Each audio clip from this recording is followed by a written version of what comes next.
So I'm making progress on my Carpenter Camper Van, and the objective here is to make this a dual purpose Carpenter van / camper van. And I want to try and keep everything as mobile as possible, but also have to have a couple of fixtures such as some shelving and cabinets.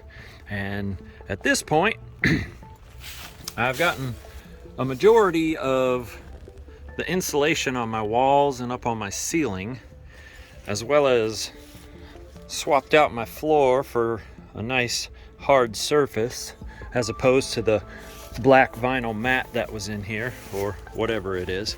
And now I'm going to install a Maxxair fan.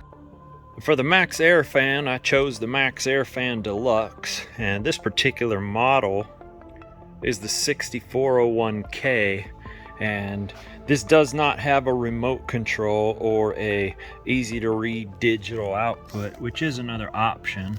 And you can see here on the model board which options there are available to choose from.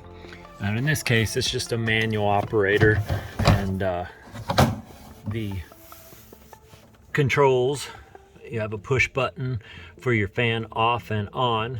This particular unit has 4 stages of fan speed, and each of those fan speeds put out a different amperage.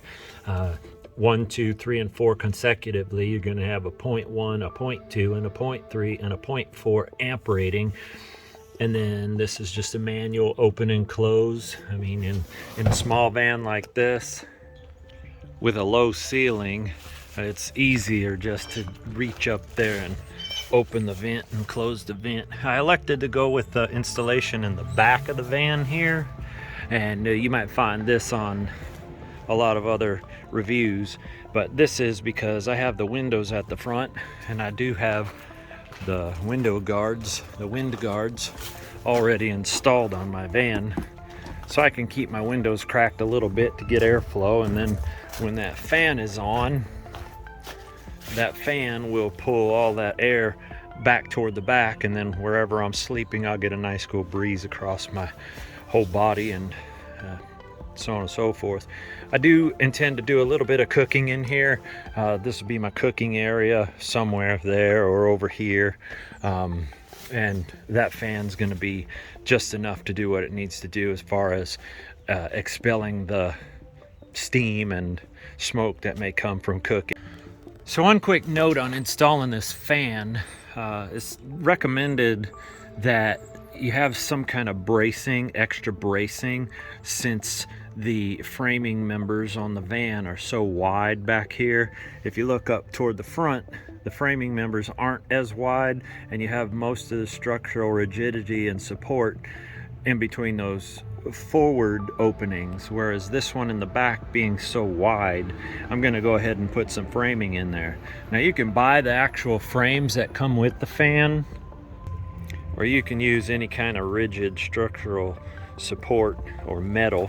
In this case, these are some old metal shelving brackets that I have, and they're pretty solid, and that'll be just enough that I need to do for the support up on the ceiling here in the back of the van, which I'll modify these metal posts or whatever they are and fit them into the place where they need to go here to get me the support that I need. All of it's going to be covered up with wood, so I'm not concerned about anything protruding below and hitting it or hurting my head or rubbing my hand on it or anything like that. So to each their own, do what you will, order them, buy them, or make them yourself. I'm a master of all things DIY, so I'm going to do it myself. And there you go. So I used my grinder to grind off the edge of these support boards or braces, and I made it to where I can slide it back into the back at full length and then slide it up into this little notch or groove, whatever you would call it. So you could see how I cut off just a bit of that support metal, and now I'm going to get a screwdriver and jam it up in there with my hammer, and then I'll have to make some 1 1/8 inch boards to go around the perimeter of the ceiling here, because the fan requires 1.1/8 thickness to mount to.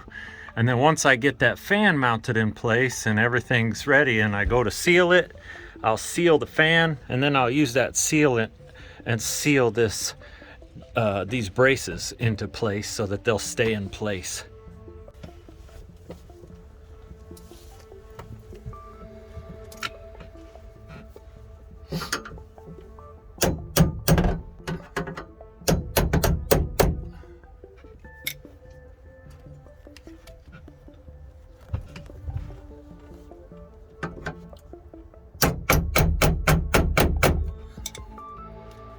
And there you have it.